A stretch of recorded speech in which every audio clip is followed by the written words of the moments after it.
अस्सलाम वालेकुम दोस्तों। दरिया खान एक टाउन है इस्लामाबाद से 300 किलोमीटर दूर। 2011 में इस घर से एक बहुत अजीब सी स्मेल आ रही थी। इनफैक्ट ये स्मेल इतनी ज़्यादा सीरियस थी कि लोगों ने पुलिस को कॉल कर दी। और लेकिन जब पुलिस यहाँ पर इन्वेस्टिगेशन के लिए पहुंची तो पुलिस की इन्वेस्टिगेशन के दौरान होश उड़ गए थे।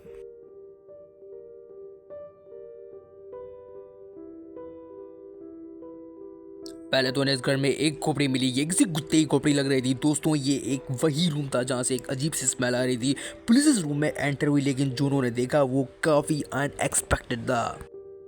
उन्होंने बताया इस रूम में कुछ इंसानी टुकड़े पड़े हुए थे। यहाँ एक देग भी थी जिसके अंदर सालन बन रहा था, जिसके अंदर इंसानी गोश्त पक रहा था। दरिया खान की पुलिस को वहाँ कुछ चूटियाँ चलती हुई नजर आईं। ये चोटियाँ बेड के नीचे जा रही थी, लेकिन जब पुलिस ने बेड को हटाया तो वहाँ एक फीमेल डेड बॉडी पड़ी हुई थी जिसकी हालत काफ़ी ज़्यादा ख़राब थी। पुलिस को इस घर से कढ़ाई और कुछ छुरे भी मिले थे। इस घर में कुछ कफन भी पड़े हुए थे। असल में ये घर दो भाइयों का था, मोहम्मद आरिफ और फरमान अहमद। ये दोनों अपने वालिद और अपनी बहन के साथ रहते थे। पुलिस ने इन दोनों भाइयों को अरेस्ट कर लिया।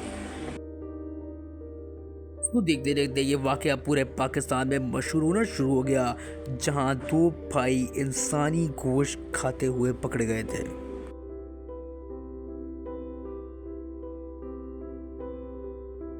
ये जिस औरत को पका रहे थे उनका नाम सायरा था। ये कैंसर की वजह से इंतकाल कर गई थी। इनको दफनाया गया था, लेकिन अगली सुबह इनकी कब्र खुदी हुई मिली और ये औरत अपनी कब्र से गायब थी। दोनों भाई सायरा की लाश को कब्र से निकाल कर ले गए थे। इनके पड़ोसियों ने बताया कि इनके इलाके के कब्रिस्तान से कई 2 सालों में कई मुर्दे अपनी कब्रों से गायब हो चुके हैं। इस कब्रिस्तान के केयरटेकर गुलाम हुसैन ने पुलिस को बताया कि इसने इन दोनों भाइयों को कई दफ़ा कब्रिस्तान के अंदर बैठे हुए देखा, लेकिन कभी भी इसने इस बात पर ध्यान नहीं दिया था। फरमान ने पुलिस को बताया कि इसने सितंबर 2010 में एक लाश चुराई जो कि एक बच्चे की लाश थी, और इसके बाद ये दोनों भाई 100 से ज़ायद लाशें कब्रों से निकाल चुके थे।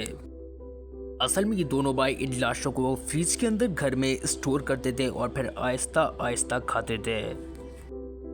फरमान ने यह भी बताया इन सब की वजह काला जादू है। ये बदबख्त आदमी कुरान पाक की आयत को नाउज़ुबिल्लाह उल्टा लिखता था ताकि ये अपने पड़ोसियों पर जादू कर सके। तभी इंसानी गोश्त खाना शुरू हो गया था ताकि ये साफ न रह सके। काला जादू इतनी गंदी चीज़ है, इसके लिए इंसान को नापाक और गलाजत में रहना पड़ता है, और फरमान बदकिस्मती से यही काम करता था। इसका दूसरा भाई भी कुछ अर्से बाद इसके साथ मिल गया था और फिर ये दोनों भाई मिलकर कब्रों से मुर्दे निकालना शुरू हो गए। इंसानी लाशों के अलावा ये दोनों भाई यहाँ तक कि कुत्तों की लाशें भी पकाकर खा चुके थे। दोस्तों इन भाइयों की भी इवेंट को छोड़कर जा चुकी थी। इसमें से एक भाई ड्रग्स का भी आदी था। देखें पाकिस्तान की इंटेलिजेंस एजेंसीज को चाहिए कि ऐसे लोगों पर नजर रखे, लेकिन अगर कोई बंदा नशा करता है या फिर ड्रग्स का आदी है तो इसका प्रॉपर मेडिकल ट्रीटमेंट होना चाहिए, क्योंकि ऐसे लोग नॉर्मल लोगों के लिए काफ़ी ज़्यादा खतरनाक साबित हो सकते हैं। पाकिस्तान में उस वक्त कैनिबलिज्म यानी आदमखोरी के खिलाफ किसी किस्म का लॉ मौजूद नहीं था। इन भाइयों ने किसी का मर्डर तो किया नहीं था, तो सिर्फ 2 साल के लिए इन्हें जेल में डाला गया, लेकिन जेल से निकलकर भी इन दोनों भाइयों ने अपनी हरकत से बाज नहीं आए। 2014 में एक दफ़ा फिर से इनके मोहल्ले वालों ने इन भाइयों की पुलिस को कंप्लेन की। पुलिस को फिर से इनके घर से एक बच्चे की लाश मिली जिसको ये पकाकर खा रहे थे। इनको फिर 12 साल कैद की सज़ा मिली। ये एक ऐसा केस था जिसे पाकिस्तान की हिस्ट्री में कभी नहीं देखा गया, जिसको पाकिस्तान की हिस्ट्री का सबसे डाउन केस माना जाता है। Thank you so much to watch it. Don't forget to subscribe mister Azad. अल्लाह हाफ़िज़।